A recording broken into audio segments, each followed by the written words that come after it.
안녕하세요. 오늘 우리가 함께 파헤쳐볼 자료들은요, 연합이라는 아주 크고 중요한 주제를 다루고 있습니다. 그런데 막상 펼쳐보니까 이게 무슨 거창한 조직 개편안이나 뜬구름 접는 이야기가 아니더라고요. 오히려 모든 문제의 열쇠가 겸손이라는 한 사람의 마음가짐에 달려있다. 이렇게 아주 단도직입적으로 이야기하고 있었어요. 맞습니다. 이 자료들은 모든 분열의 시작점에 현미경을 들이대는 것 같아요. 인류 최초의 갈등부터 오늘날 우리 사이의 사소한 다툼까지 그 뿌리를 파고 들어가 보면 늘 내가 더 높아지려는 마음, 즉 교만이 있었다고 진단하죠. 그리고 그 문제를 해결하기 위해 제시하는 해법이 상당히 파격적입니다. 바로 그 지점인데요. 그래서 오늘 우리의 목표는 아주 명확합니다. 어떻게 겸손이라는 이 마음가짐이 공동체의 연합이라는 거대한 목표를 이뤄낼 수 있는지 그 연결고리를 찾아내는 겁니다. 자료의 가장 극적인 예시인 예수 그리스도의 삶을 통해서 그 원리가 우리 삶에 어떻게 적용될 수 있는지 한번 끝까지 따라가 보시죠. 자, 그럼 문제의 현장으로 한번 들어가 보죠. 자료에서 예시로 든 빌립보 교회 상황이 아주 흥미롭습니다. 무슨 심오한 교리 논쟁으로 갈라선 게 아니었어요.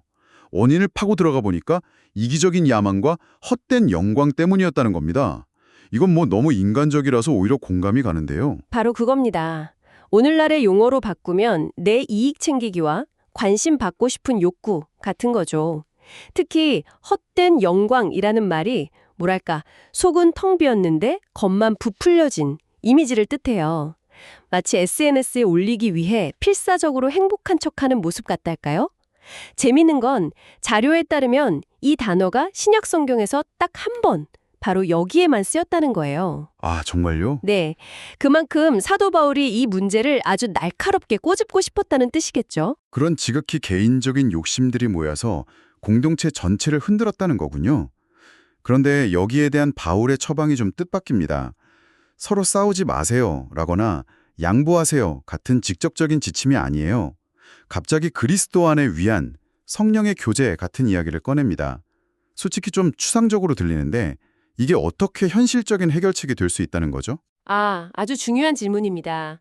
이건 행동을 교정하기 전에 행동을 유발하는 동기 자체를 바꾸려는 시도이기 때문입니다. 동기요? 네, 내 안의 결핍과 욕심을 채우기 위해 움직이는 게 아니라 이미 하나님께 받은 사랑과 위로, 그 충만함에서부터 행동을 시작하라는 거죠. 비유하자면 엔진을 바꾸는 것과 같아요. 이기심이라는 연료를 쓰던 엔진을 사랑이라는 연료를 쓰는 엔진으로 교체하는 겁니다. 아, 그러니까 행동의 근원을 바꾸라는 거군요. 이기적인 야망의 반대편에 있는 가장 강력한 동기, 즉 하나님의 사랑을 먼저 경험하라는 거네요. 그렇습니다. 그래서 자료가 제시하는 궁극적인 목표가 바로 그리스도 예수의 마음을 품으라는 것이죠. 그 마음을 품을 때 비로소 다른 모든 것들이 제자리를 찾게 됩니다. 하지만 그리스도의 마음이라는 게 너무 거대하게 들려요. 어디서부터 시작해야 할지 좀 막막한데요. 혹시 자료에서 우리가 일상에서 실천할 수 있는 더 작은 첫걸음, 이런 걸 제시하나요? 물론입니다. 바로 그 지점을 파고드는데 단순히 착한 행동을 하는 게 아니라 생각과 감정의 문제를 먼저 다룹니다. 두 가지 구체적인 지침이 나오죠. 첫 번째는 겸손한 마음으로 각각 자기보다 남을 낮게 여기는 것입니다. 잠시만요.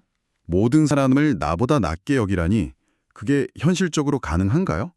자칫하면 제 자존감을 깎아먹거나 심지어 속마음은 그렇지 않으면서 겉으로만 그러는 뭐랄까 위선적인 태도가 될 수도 있지 않을까요? 네, 날카로운 지적이세요.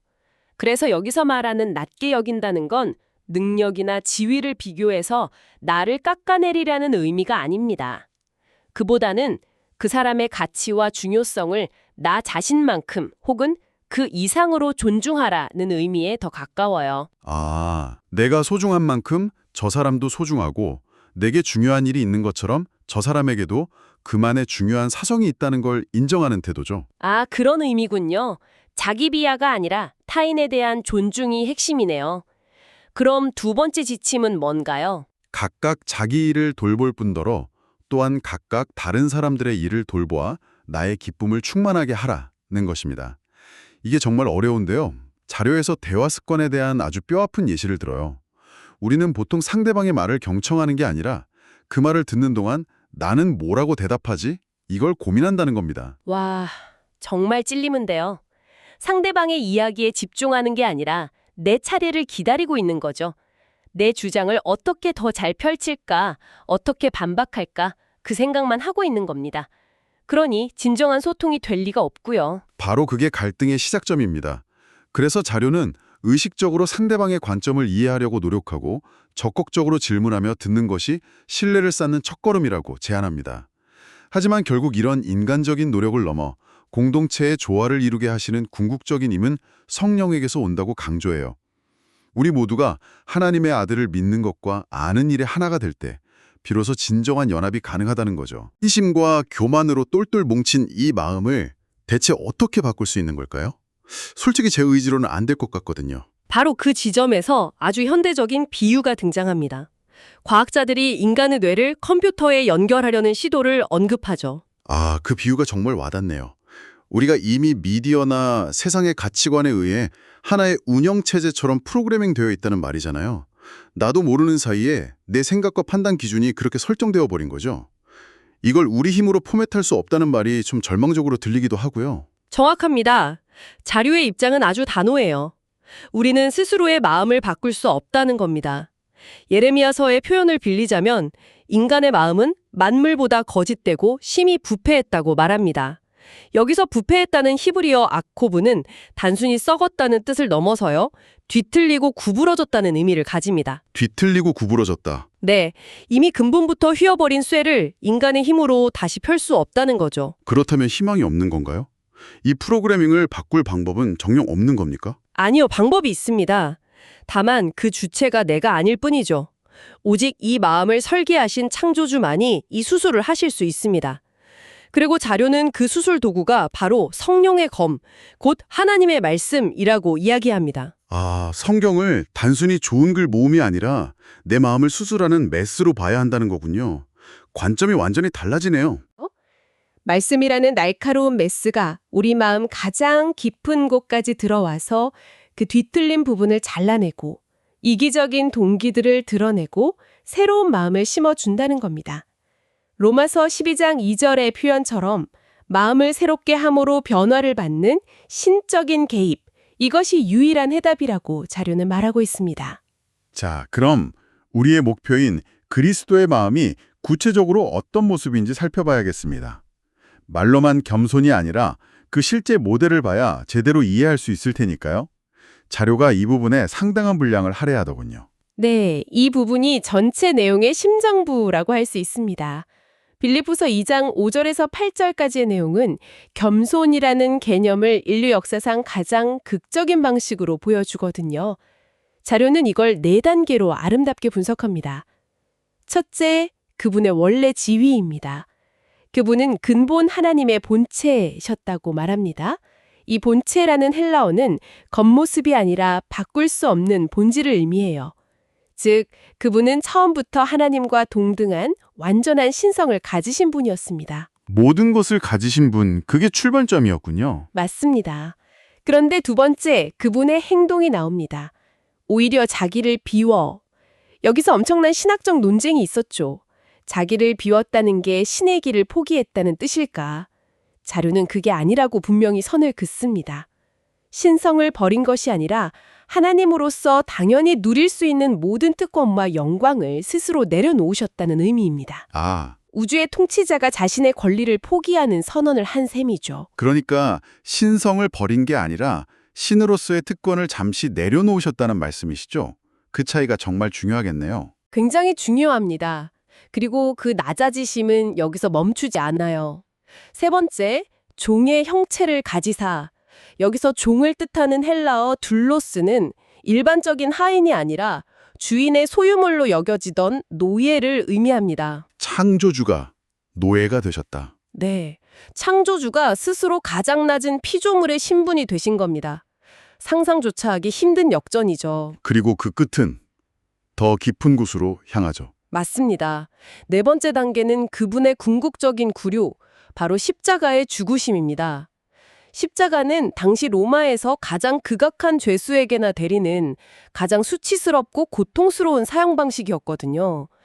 다른 성경 구절의 표현을 빌리자면 우리를 위해 스스로 저주가 되셨다고 할 정도입니다. 가장 높은 곳에서 가장 낮은 곳으로, 영광에서 수치로, 생명에서 죽음으로. 이보다 더 완벽한 겸손의 여정은 없습니다. 자료에서는 이 모든 과정을 경건의 비밀이라고 부르더군요.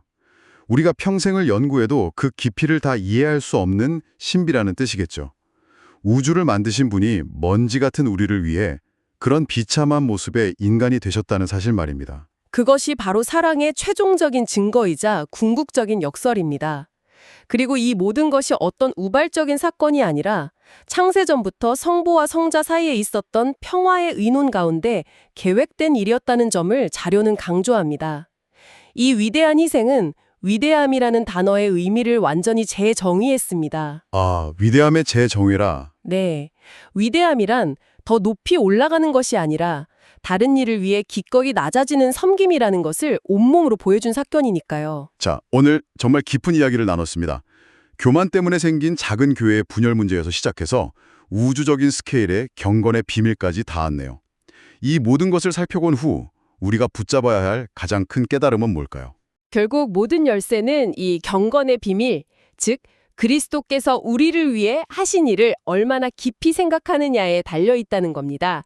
자료는 진정한 연합과 겸손이 자, 이제부터 겸손해지자 하는 식의 어떤 의지력으로 얻어지는 게 아니라고 말해요. 오히려 십자가 앞에 설 때 나를 위해 모든 것을 비우신 그 사랑 앞에 설 때 나의 교만과 이기심이 얼마나 보잘것없는 것인지 깨닫게 되면서 자연스럽게 따라오는 결과물이라는 거죠.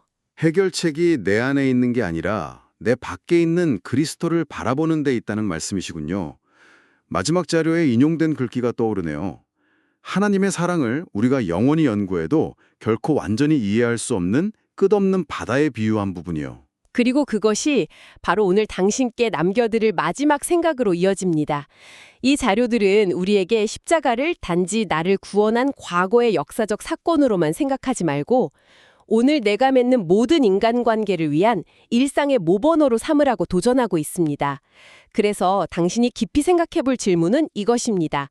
만약 다른 사람의 유익을 위해 기꺼이 나를 비우고 낮아지는 이 그리스도의 마음이 모든 갈등 해결의 열쇠라면 지금 당신의 삶에서 이 원칙을 아주 작게라도 적용했을 때 모든 것을 바꿀 수 있는 관계나 상황은 무엇입니까?